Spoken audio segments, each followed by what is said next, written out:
Hello, my name is Chase. Welcome to the Drunken Rancor. Today we will begin the chapter-by-chapter breakdown of Star Wars Heir to the Empire.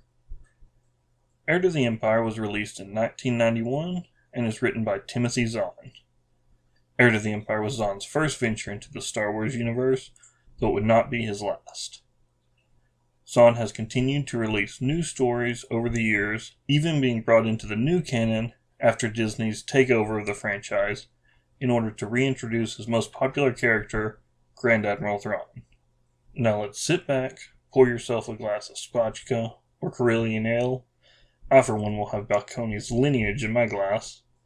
Let me know what your favorite beverage to relax with is. And let's begin. Chapter 1 begins on the bridge of the Chimera Star Destroyer with a young officer named Tishil yelling for Captain Palion to inform him that the sentry ships had returned from their scouting mission, something that Palion notices but completely ignores as he continues to inform the engineer to which he is speaking to continue tracing a line for him. Now I'm not sure what exactly Palion is having the engineer do. I've tried to look it up, but I couldn't find anything explaining exactly what he was doing, so I'm just going to say that Palion is an avid stargazer, spends his free time mapping out and creating new constellations. Leave a comment on what you think Palion was doing. Both serious and silly answers are acceptable. Anyway, Palion continues to focus on what he and the engineer are working on as Lieutenant T, I'm not making another attempt at that name, continue to yell and make his way over towards the captain. At the last minute, Palion spins around and quickly chastises the young officer, informing him that they were on the bridge of an Imperial Star Destroyer, not a cattle auction at Sham-He.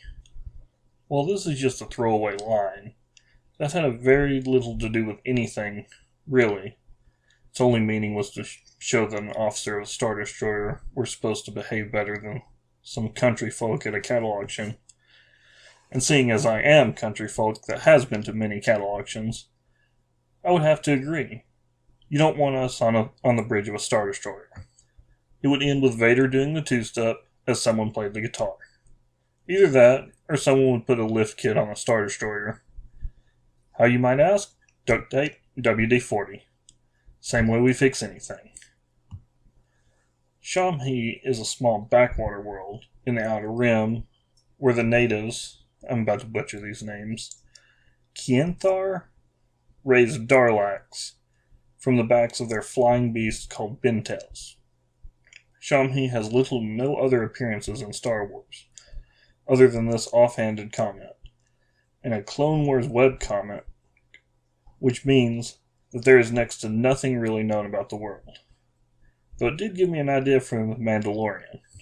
While I know some people aren't the biggest fan of all the filler episodes that take up time in the limited number of episodes the show has, but quite frankly, I'm a big fan of them. In fact, I find it very refreshing to have a Star Wars story that the fate of the galaxy isn't resting in the hands of the main character. Anyways, my idea is that Mando and Baby Yoda end up on Sham-He for some reason, and in order to either get information or get a part for their ship, they have to help a farmer escort his herd to market. The Mandalorian is already basically a spaghetti western with Star Wars paint on it, so why not just lean into that? They could even change the creatures so instead of flying beasts on a water world, it's more desert or plains-like and the Mandalorian's riding some kind of horse creature. I mean, just think about it. Mando on its back, with little baby Yoda wearing a cowboy hat in front of him, as he's using his wrist wire like a lasso. Mando chasing after cattle rustlers, or sitting next to the fire with Baby Yoda. Possibilities are endless. But I'm getting off topic. Palion's attitude towards the young officers actually does a really well job of showing just what kind of shape the Empire is in, as well as inadvertently showing one of the downsides to the massive Star Destroyer they are inside of. While an Imperial Star Destroyer can be run by a minimum crew of around 5,000, a fully stocked Star Destroyer has a crew of close to 37,000. To put that into perspective, Hopkins County, Texas, has a population of 37,000 at the time of this recording, so it would take just about every citizen in the county in order to fully staff one of these massive ships. When the empire was a whole and stretched over hundreds, maybe even thousands of worlds, finding the men to run such a ship was not hard. But this new inexperienced crew, with such a young lieutenant, shows just how stretched the now broken empire is. It also showed that Palion was unaccustomed to dealing with officers that had not gone through the rigorous training that naval officers of their position should have received. Born on the world of Corellia, Palion followed in the path of many notable members of his world when he joined the Republic Judiciary Force. While rogues like Han Solo and rebels like Wedge Antilles might make it seem like Corellia is a world of outlaw and smugglers, the world actually possesses one of the best judicial forces in the galaxy. In fact, it is this force that makes their outlaws all the more famous.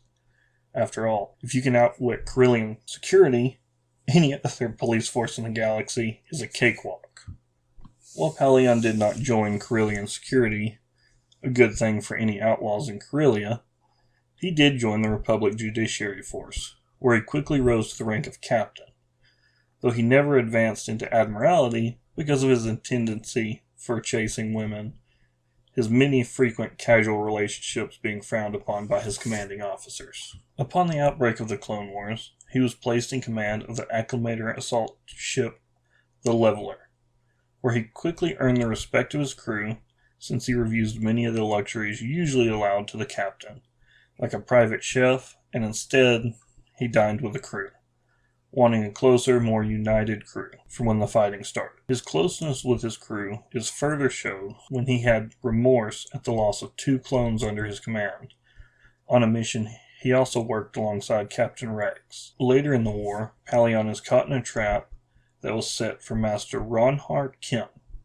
The trap was set by Palion when Kim informed him that he believed that the Sith had infiltrated the Senate and was going to propose having every senator tested midichlorian count, which I think is a little odd that it's not done anyway. Palion managed to survive the trap, retreating with the ships under his command, but being unable to save Master Kim.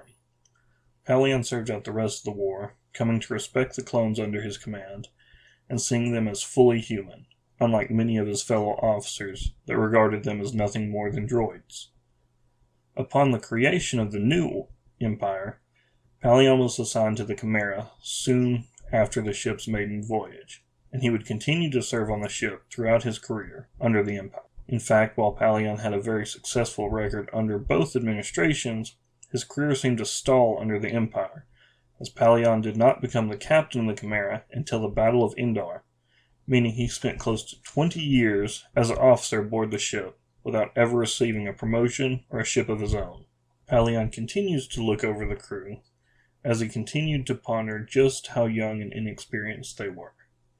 Thinking back to the Battle of Endor, the battle that broke the Empire, Palion couldn't help but show his contempt at the Death Star, a sentiment shared by many officers in the Navy, who saw it as a colossal waste of resources. In fact, Palion held the opinion that the only major problem with the destruction of the second Death Star was the fact that it took out the Executor Super Star Destroyer, a ship that was stocked with the best and brightest of the youngest members of the Imperial Navy. The reason was because the Executor was considered a fast track for promotion in the Imperial Navy.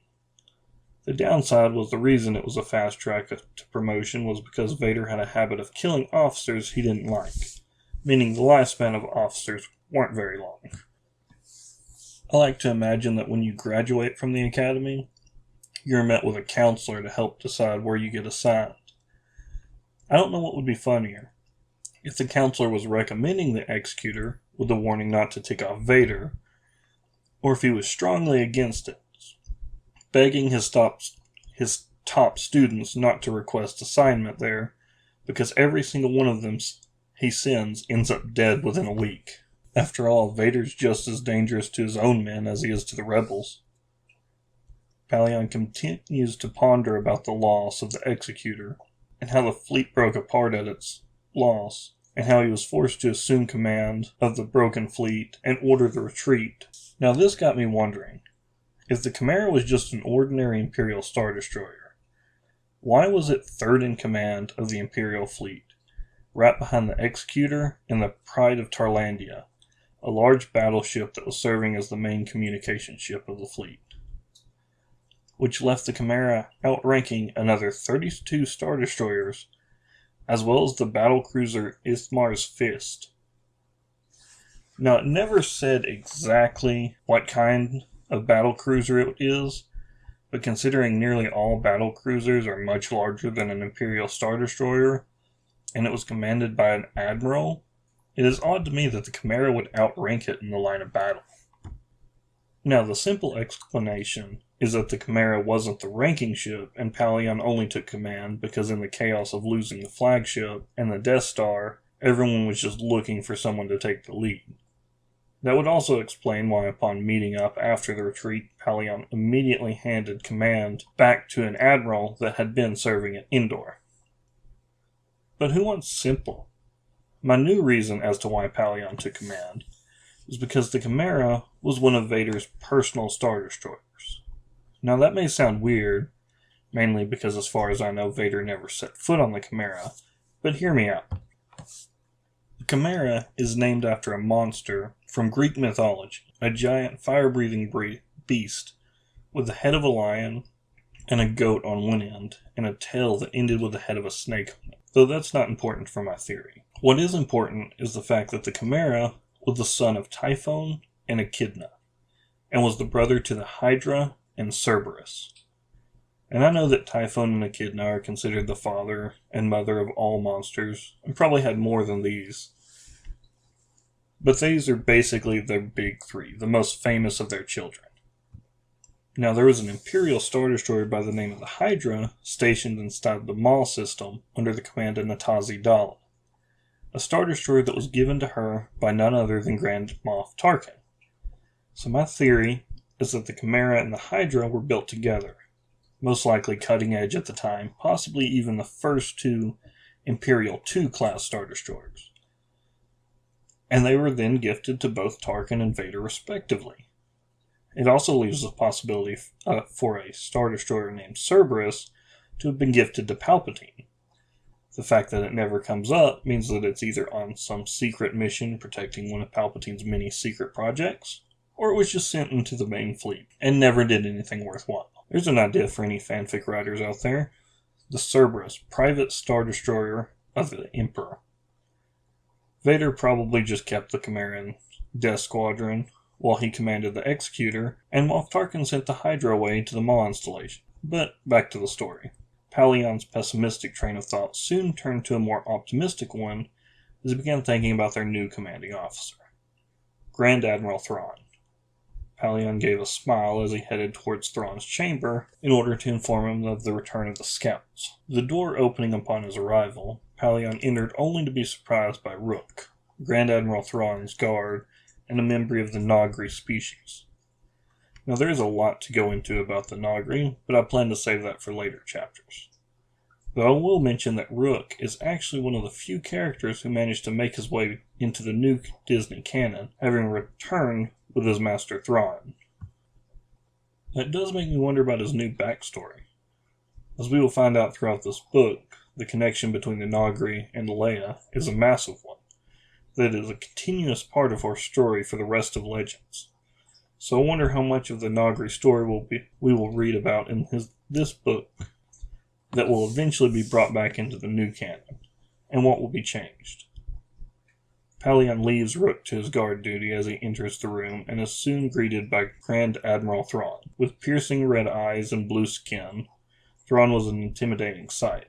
Though other than his eyes and his skin color, Thrawn looked exactly like any other human. Thrawn has been reintroduced into the Disney canon in several novels, also by Timothy Zahn, which I may go over after I finish this trilogy. It will depend on what y'all want to see. But spoiler for Rebels and The Mandalorian, Thrawn is captured by Ezra when he convinced a Purgil, basically a space whale, to grab the Chimera and jump him and Thrawn somewhere that has yet to be known. In The Mandalorian, it is revealed that Ahsoka is looking for Thrawn. But something that I haven't really seen anyone talk about is the fact that the windows are broken when they jump. They're dead. I know it's going to be ignored, and both are going to come back. But if you jump into space, especially light speed, with no window, you're dead. End of story. Palion was surprised when he entered Thrawn's office because of the fact that the walls were lined with art. Holograms of paintings and sculptures were everywhere, completely surrounding the Grand Admiral as he sat within his chair. Thrawn addressed Palion, then asking what he thought of the art. Palion gave a polite reply before quickly changing the subject, informing Thrawn that the scouts had returned and would be ready for debriefing, informing Thrawn that they had been pursued but managed to lose them, something that Thrawn disagrees with. Palion asked if he should increase the sentry line from yellow alert to red, but Thrawn waves it off, seemingly uncaring, and instead asks Palion about the art again. The two have a quick discussion about art, with Thrawn pointing out how certain events affected changes in the art in different cultures. Already Thrawn is showing how to understand a species just by looking at their art. Thrawn also gives off a very Sherlock Holmes vibe, as he seems to focus on little, unimportant things that will probably hold major importance later. Thrawn's study of art made me wonder if he could learn about someone not by the art that they make, but by what they appreciate in art. I could see him adjusting what art appears in his office when he has meetings with his fellow Grand Admirals or even Vader, possibly changing it depending on their reaction on the next meeting. For example, I'm arachnophobic. Spiders creep me out. So if I were an admiral, and I meet up with Thrawn for a meeting or something, and I move away from or avoid looking at one of the pictures that happen to have a spider in it, the next meeting the room is filled with art of arachnids from all across the galaxy. And seeing as it's only spiders and not scorpions that creep me out, he might shift it again after finding that out. That was kind of the basic idea Thrawn seemed like he might use to figure out what his fellow admirals think. While that may not be what he would actually do, the idea of Vader walking into a meeting with Thrawn and there are just pictures of Padme on one side and fire on the other would be hilarious. Hello, Lord Vader. Would you like to stand on the side of the room covered in pictures of your dead wife, or the side of the room pictured in fire? I can bring in pictures of Jedi Master Kenobi instead if you want. Maybe you would prefer the pictures of sand? Luckily, Thrawn never did that, because Vader would have killed him on the spot. Completely off topic here, but on the concept of fear, I want to talk about Uncanny Valley. Some people may have experienced it with the CGI Luke in the season finale of The Mandalorian, because when you think about it, the fact that it exists is kind of terrifying. Most phobia are basically old survival instincts that accidentally got turned up to 10. Some spiders can kill you, so it makes sense that you would want to avoid them. But Uncanny Valley is when something that looks exactly like the real thing, but is actually fake, causes us discomfort. Why do we have this instinct? When has being able to recognize something that is fake, but looks like something that is real, been beneficial to our survival? It's only really become prevalent with CGI getting to the special effects level it is today. But what horror in the past caused us to have this instinct? Like, why would we need to develop this to survive? That is not something I want to find out. But I'm getting way off track. Thrawn is interrupted when the alarms start blaring and Lieutenant T contacts them, telling them that a New Republic force was approaching. 4 Republic assault frigates and 3 wings of X-Wings. Now, the New Republic assault frigate was a heavily modified Dreadnought-class cruiser. Most of the modifications to the ship were on part because of the Dreadnought's notoriously large crew size for its actual size, something that had to be overcome by Rebel mechanics as the small ragtag group couldn't afford to fully crew a standard Dreadnought. In fact, the Old Republic, with its galaxy-spanning resources, found that fully crewing a Dreadnought was a bothersome procedure. Their solution will be discussed later in the book. The Dreadnought also had quite a few weapons boosted, so that the new assault ship had 15 laser cannons, 20 quad laser cannons, and 15 turbo laser batteries, a considerable amount of firepower for the 700-meter long cruiser. All in all, he gave the whole New Republic fleet a grand total of 60 laser cannons, plus the 80 quad laser cannons. Added together, it gives them a total of 380 laser cannons, alongside the 60 turbo laser batteries. Now, the amount of turbo lasers in a battery is actually never specified. Considering there are dual turbo laser batteries and quad turbo laser batteries, it makes me believe that a turbo laser battery only holds one gun. But it can also have more. A wing of starfighters is 3 squadrons, meaning that the New Republic had a grand total of 108 X-Wings in the fight. Now, all in all, I honestly believe that this force of starfighters is what had the Empire most on edge in this battle, because the Rebellion had a habit of using these small snub fighters for completely wrecking much, much larger ships.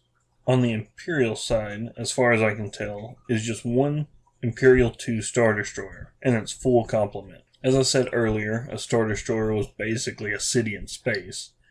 At 1,600 meters, the ship was over twice the size of the frigates, and with 50 heavy turbo laser batteries, 50 turbo laser cannons, once again not sure of the difference between battery and cannons when it comes down to how many guns it is. If a battery was only 1 cannon, then why not just have 100 heavy cannons?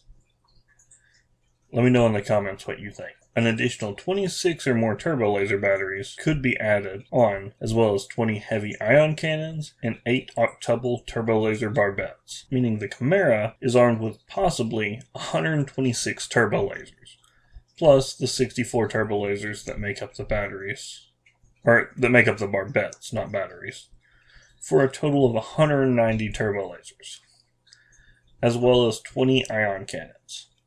Now, seeing as turbo lasers are frequently stated as being significantly stronger than laser cannons, the Chimera might honestly have the 4 frigates outgunned in the fight. And for anyone wondering about the numbers, I got them from Wikipedia for the standard armament for each of the ships. If I missed anything, or if I should have used different sources, then I apologize, but that's where I got my numbers from. What made this such a poor matchup for the Empire was the fact that an Imperial Star Destroyer has a complement of 72 starfighters, mostly TIE fighters. One-on-one, a TIE fighter is not a match for an X-Wing. The TIE series relies on the fact that most engagements, they outnumber their opponents, usually by a significant margin. In this case, the TIEs are not only outnumbered, but the assault frigates carry a significant number of laser cannons, which are usually used as anti-starfighter weaponry, whereas turbo lasers are usually meant for larger capital ships, which means that the assault frigates had a fairly decent point defense system, making them a danger to the TIE fighters. The Chimera, on the other hand, had no point defense system, making it a massive target for the X-Wings. In order to counter this, Thrawn performs a Marge Sable maneuver. Now, there are several very good breakdowns of the maneuver, so I would recommend checking one of them out. All I'm going to say is that basically you turn your superstructure of your ship so that it's between the enemy and your hangar, which allows your fighters to launch uninhibited, and swing around in order to catch the enemy off guard. Thrawn ordered the use of this maneuver after he ordered the sentry line of the TIEs to attack the fleet, immediately ordering them back after losing just one of them.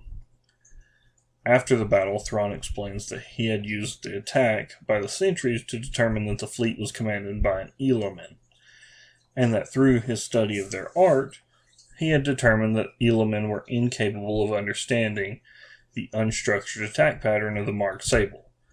By exploiting this weakness, Thrawn was able to completely destroy the New Republic forces without taking losses other than the first sacrificial TIE, which honestly confuses me. I can understand confusing the commander enough to have him overextend or make some other call that causes a superior force to lose. But Starfighter in combat has always been portrayed in Star Wars as being nearly one-on-one, pilot versus pilot, as the larger ships fight in the background. So how did a confused commander lead to a force of superior starfighters that outnumber their inferior opponents to get completely wiped out without managing to down a single opponent? What, did the commander think the Empire was surrendering and order his fighters to power down and drift in space as the tides approached? Winning the fight through tactical means I can understand, but the magnitude of the loss is what confuses me. I do understand that from a storytelling point, this was meant to show just how dangerous Thrawn was. But it was just something that I happened to think about while I read the chapter. I also think that Thrawn had a small amount of luck on his side, considering how much rebellion leaders such as Wedge have a habit of telling their commanders to shove it and taking command of their own forces when given wrong orders by their leaders. And I don't think that Thrawn would have been able to determine this if there was a pilot like that in charge of the fighters with the attack just from the TIE scout he sent in the very beginning. Unless the Element wasn't the captain of the capital ship, but was instead the captain of the X-Wings, in which Thrawn was able to determine that he would have ignored the orders of his commanding officer and took his fighters on a basically suicide mission, leaving the assault frigates to be dealt with by the Chimera. In fact, that would be an even more impressive feat if he predicted that there was an Element in charge of the fighters, and that he wouldn't allow his commanding officer's orders to properly attack the Chimera, and instead led his fighters into a trap. After the Chimera finishes its attack on the Republic fleet, Palion and Thrawn discuss their future plans, with Thrawn signaling the rest of the fleet, telling them to continue what they were doing, while he continued taking the Chimera elsewhere. Thrawn then informs Palion about the two key points of his plan to destroy the New Republic. The planet of Mirkir, which had been avoided by the Old Republic and the Jedi of old, despite the fact that it had been populated for over 300 years and was well within their territory. The other location was Wayland, though Thrawn kept its importance to himself. Well, that was Chapter 1 of Star Wars: Heir to the Empire. All in all, the chapter did a great job setting up Thrawn as a dangerous opponent to the New Republic, showing that despite the death of the Empire was still a threat to the galaxy. Please feel free to comment any ideas you would like to be discussed, any headcanons you've always had while reading this book, or just anything else that caught your eye. Have a good day, raise your glass, and may the Force be with you.